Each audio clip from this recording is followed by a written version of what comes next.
സത്യം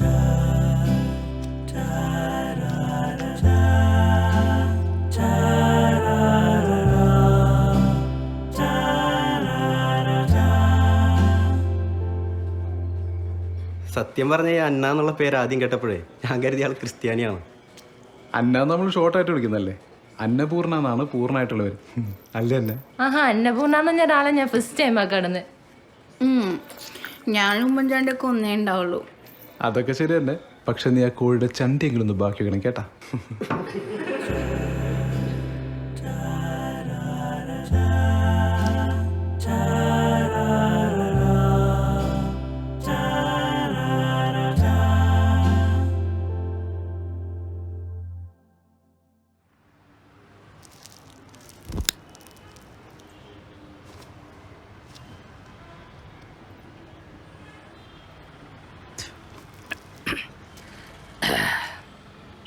അണ്ണനൊരു സൈക്കാട്രിസ്റ്റ് ആയതുകൊണ്ടല്ല ഞാൻ കാണാൻ വന്നേ.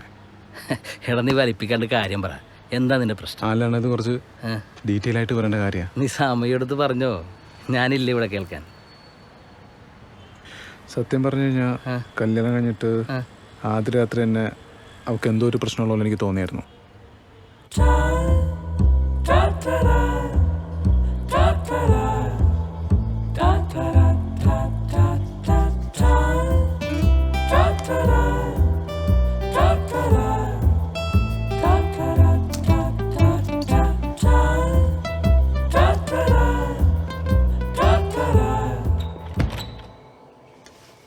വന്നോ? സാധാരണ ഭാര്യ വെയിറ്റ് ചെയ്യലും ഭർത്താവ് വൈകി വരലാണ് പതിവ്. പക്ഷെ കൊള്ളാം, ഈ ചേഞ്ച് എനിക്ക് ഇഷ്ടപ്പെട്ടു.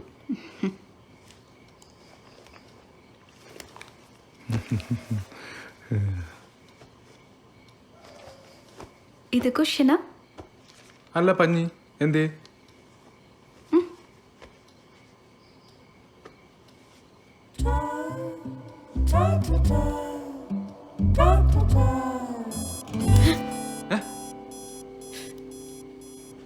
എനിക്ക് ഒരു 8000 സ്റ്റെപ്പ് കംപ്ലീറ്റ് ചെയ്യേണ്ടായിരുന്നു.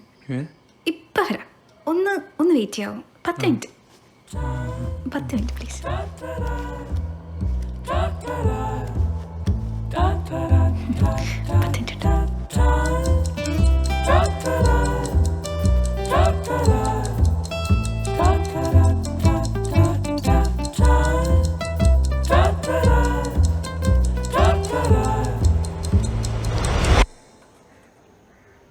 എടാ മോൻ, ഇതിപ്പോൾ എല്ലാവർക്കുള്ള ഫിറ്റ്നസ് ഫ്രീക്കാണ്. നീ എൻ്റെ കാര്യം പറഞ്ഞപ്പോൾ വീട്ടിൽ പെങ്ങളുടെ മോനുണ്ട്. ഇവന് എന്നെ ഷർട്ട് ഇടാണ്ട് കണ്ടു കഴിഞ്ഞാൽ അപ്പം ഇവൻ എൻ്റെ അമ്മഞ്ഞു പിടിക്കണം. അതുകൊണ്ട് ഇവനെ പേടിച്ചിട്ട് ഇപ്പോൾ ഷർട്ട് ഇടാതെ വീട്ടിലിരിക്കാൻ പറ്റാത്ത അവസ്ഥയാണ്. ജിമ്മിലൊക്കെ പോകണമെന്ന് വിചാരിച്ചിരിക്കുകയാണ്. അപ്പം ഞാൻ പറഞ്ഞു വന്നത്, ഇത് വലിയൊരു പ്രശ്നമൊന്നുമല്ല. നീ അവളുടെ കാര്യം അതങ്ങനെ സീരിയസ് ആയിട്ട് എടുക്കേണ്ട വിഷയമൊന്നും അല്ല. അന്നാ കാര്യങ്ങൾ ഞാൻ പറഞ്ഞു തുടങ്ങിയിട്ടുള്ളൂ.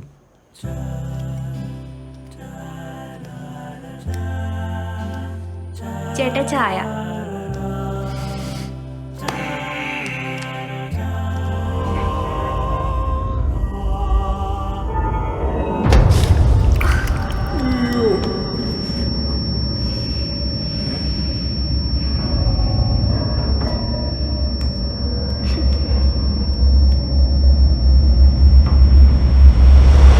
എടാ വേയിങ് മെഷീനൊക്കെ തട്ടി അവളുടെ കാലിലേക്ക് കഴിഞ്ഞാൽ പിന്നെ അവൾക്ക് ദേഷ്യം വരില്ലേ?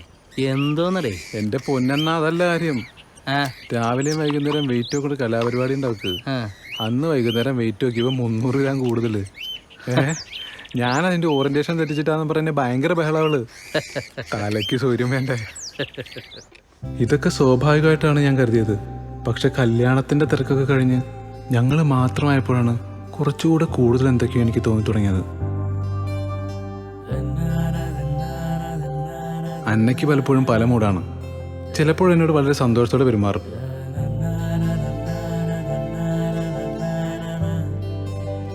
ചിലപ്പോൾ ഭയങ്കര ഡൗൺ ആയിരിക്കും.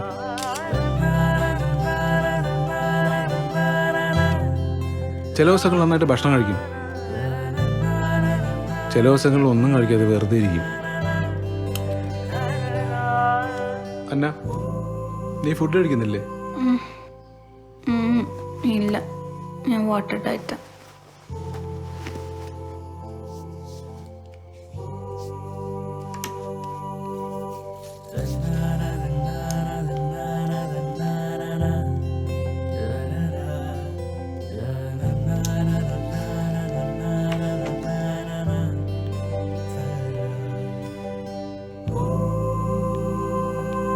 ഇതൊക്കെ സാധാരണയായി ഉണ്ടാകുന്ന മൂഡ് സ്വിങ്സ് ആണെന്ന് എനിക്ക് മനസ്സിലാവും.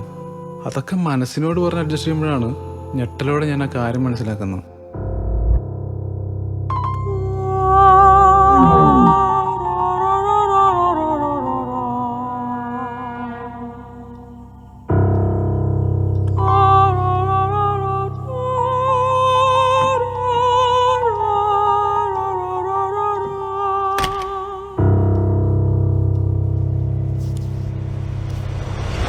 ചിലപ്പോൾ അവള് തിരിച്ചു വരുന്നാണ്ട് എങ്ങോട്ടാ പോയെന്ന് വെച്ചാൽ ഒന്നും പറയാതെ കിടക്കും. എനിക്ക് ടെൻഷനായിട്ട് ചില രാത്രികൾ ഉറങ്ങാൻ പറ്റാറില്ല. ആ ദിവസങ്ങളിൽ അവൾ എൻ്റെ അടുത്ത് സുഖമായിട്ട് കൂർക്കം വലിച്ചു കിടന്നുറങ്ങും. ഈ ബന്ധം ഇനി എങ്ങനെ കൊണ്ടുപോകണമെന്ന് അറിയാത്ത ആകെ ഒരു കൺഫ്യൂഷനിലാണ് ഞാൻ. സത്യം പറഞ്ഞാൽ ഭയങ്കര ടെൻഷനിലാണ്. അവിടെ എന്താ എടുക്കണമെന്ന് എനിക്ക് ഒരു പിടിയില്ല. ഓക്കെ,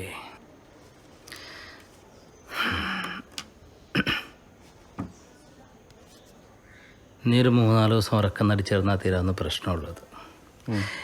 അവൾ സീരിയസ് ആയിട്ട് കാണുന്ന എന്തെങ്കിലും കാര്യമാണെങ്കിൽ അത്രയും ദിവസം നമുക്ക് പിടിച്ചേക്കാൻ പറ്റില്ല. നിനക്ക് ഉറങ്ങാതിരിക്കാൻ വേണമെങ്കിൽ ഞാനൊരു ടാബ്ലറ്റ് ചെയ്ത് തരാം. പക്ഷേ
പക്ഷേ എനിക്ക് നീ പറയുന്നത് കേട്ടിട്ട് മനസ്സിലാകുന്നത് ഇത് ഈറ്റിംഗ് ഡിസോർഡർ ആണെന്നാണ്.